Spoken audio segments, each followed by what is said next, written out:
There was a moment I still think about sometimes.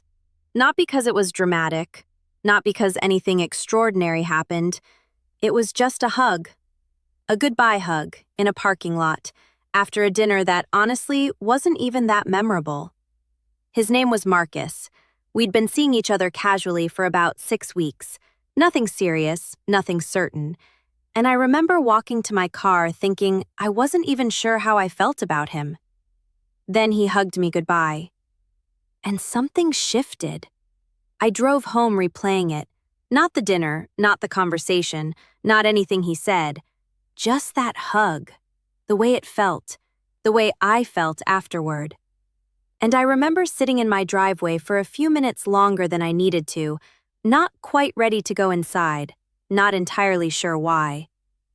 I didn't hear from him until 2 days later, but I thought about him every single one of those days. Now here's what I want you to understand before we go any further. That hug was not random. What Marcus did, whether he knew it consciously or not, activated something deeply biological in me. Something that lives below logic, below conversation, below all the rational ways we try to evaluate whether we like someone. And most men have absolutely no idea this system exists, let alone how to engage it.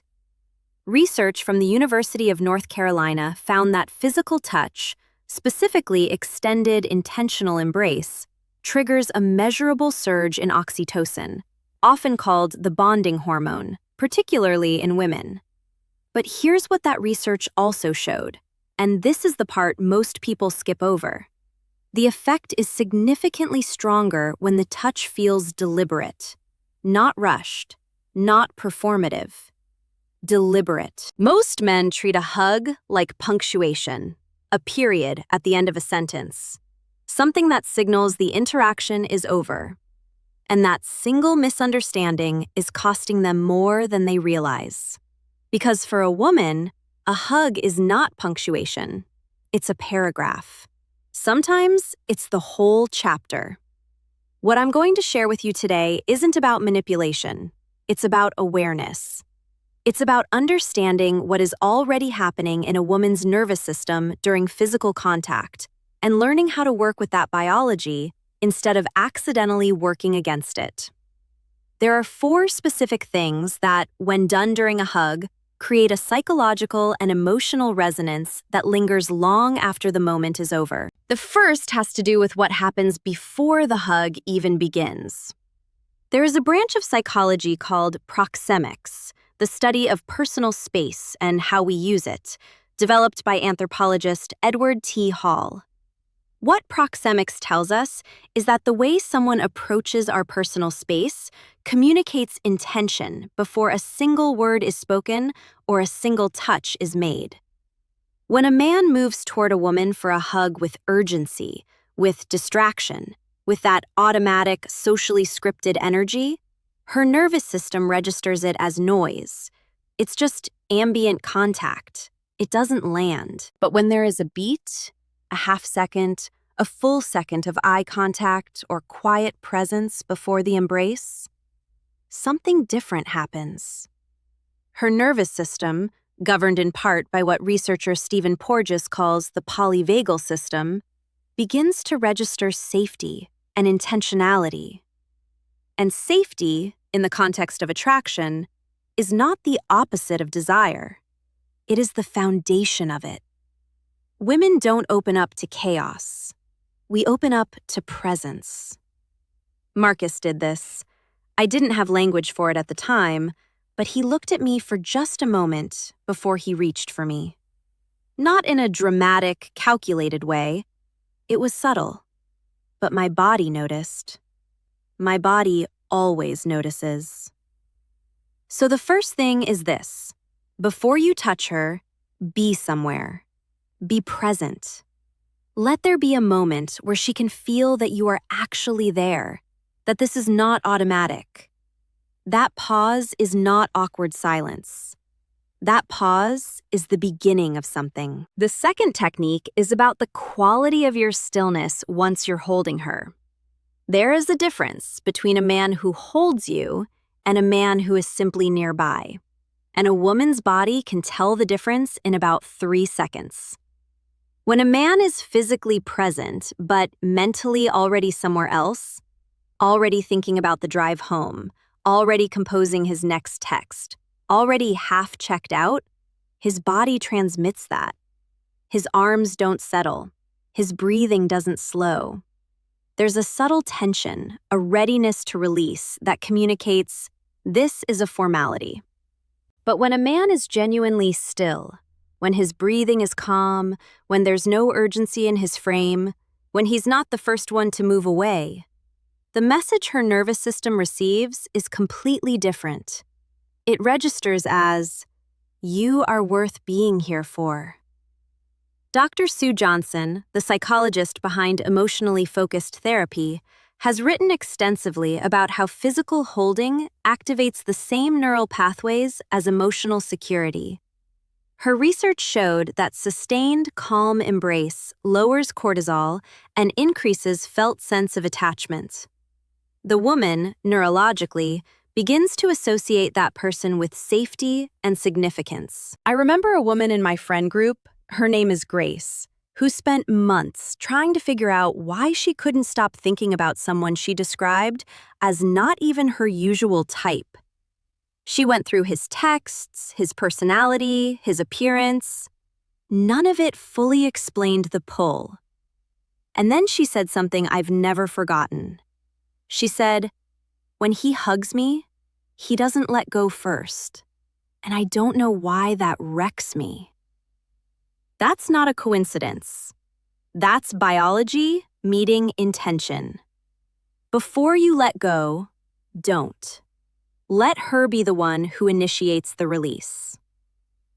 Now the third technique. And I meant what I said about it being almost unfair. There is a concept in neuroscience called the peak end rule, popularized by Nobel laureate Daniel Kahneman. His research demonstrated that human memory does not record experiences in their entirety. We remember the emotional peak and the end. Those two data points become the entire emotional summary of the experience. Which means the last thing she feels during that hug is, neurologically speaking, a disproportionate percentage of how she will remember you. In the last 2 seconds of the hug, before you pull back, let your exhale slow down and deepen, just slightly, not dramatically. She shouldn't hear it as a performance. But a slow, genuine exhale communicates to her nervous system through the channel of co-regulation that you are calm, safe, and in no hurry to leave her.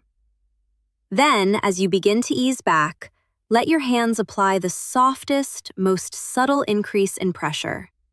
A half second of gentle intention before the release, not a grip, just a whisper of pressure that says, without words, I noticed this. I was here for this. And then, let go. What happens next in her body is not poetic exaggeration. It is biology. The combination of the exhale, which activates co-regulation through the vagal nerve, a mechanism Porges documented extensively, and the intentional final touch creates a brief but measurable neurological response. Her body registers the warmth of the moment at its peak. And then it ends. Not with nothing, but with something that doesn't quite resolve. A question without an answer. A sentence without a period. And that unresolved feeling is where desire begins to live. Let me tell you about Daniela. She had been on 4 dates with someone she described as solid, reliable. She liked him, she told me, but she wasn't sure if she liked him. After their 4th date, he hugged her goodbye, and she found herself thinking about the hug specifically on the drive home. Not about what they talked about, not about the restaurant, the hug. She texted her friend, I don't know why, but I keep thinking about when he hugged me goodbye. Something about it felt different. She went on a 5th date. And a 6th. Weeks later, she told me the hug was the moment she realized she was falling for him. He had no idea what he'd done. He'd just been present. He'd just been slow. He'd just exhaled. And now the fourth technique, the one that makes everything else linger. It begins after the hug is over. There is a psychological phenomenon documented in the 1920s by Soviet psychologist Bluma Zygarnik, who noticed something peculiar about waiters in a Vienna cafe. They could recall, in perfect detail, every item on an order that hadn't been served yet. But the moment the order was complete, the moment the meal was finished and the bill was paid, the memory dissolved almost instantly.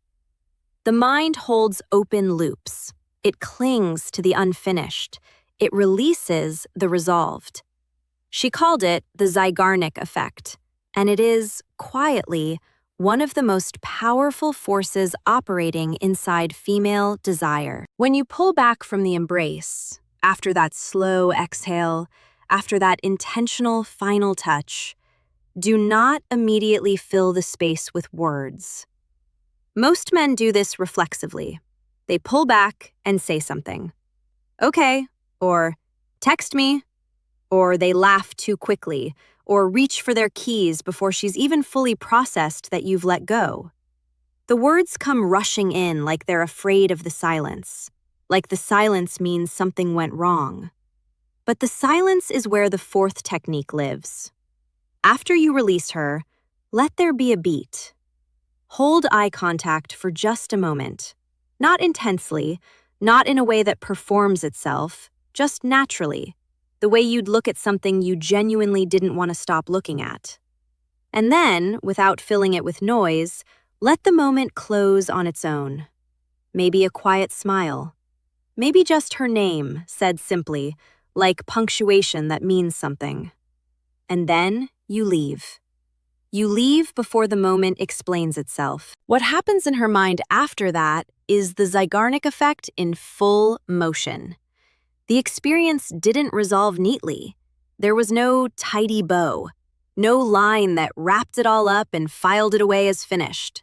The loop is open. And open loops are the ones we return to, obsessively, involuntarily. At 3 p.m. when we're supposed to be answering emails. At 11 at night when we're staring at the ceiling. Desire does not live in the moment of contact. It lives in the echo, in the residue, in the question the body keeps asking after the answer has left the room. That is what Marcus did in that parking lot. Not just the hug, but the way he looked at me for a half second after it, like he was deciding whether to say something and then decided not to. And then he just said my name, once, quietly, and walked to his car. I stood there for a moment in the September air, feeling like I'd just read the first chapter of something I desperately needed to finish. I thought about him for 2 days. Now I want to bring all 4 of these together, because individually they are meaningful, but together they create something cumulative. The pause before the hug tells her nervous system that she is worth being fully arrived for. Your stillness inside the hug communicates that she is not something to move through on the way to the next thing. The exhale and the final whisper of pressure create the peak, the neurological high point, the thing her body files as the emotional summary of the experience. And the open loop, the silence after, the moment that doesn't explain itself, that is what keeps the door open inside her long after you've walked away. Together, these 4 things don't just make a hug feel different, they make you feel different.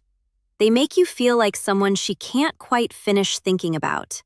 And that, in the quietest, most psychologically precise way, is the beginning of real desire. But I want to say something beyond the techniques, because if we stop at the how without touching the why, we miss the deeper point entirely.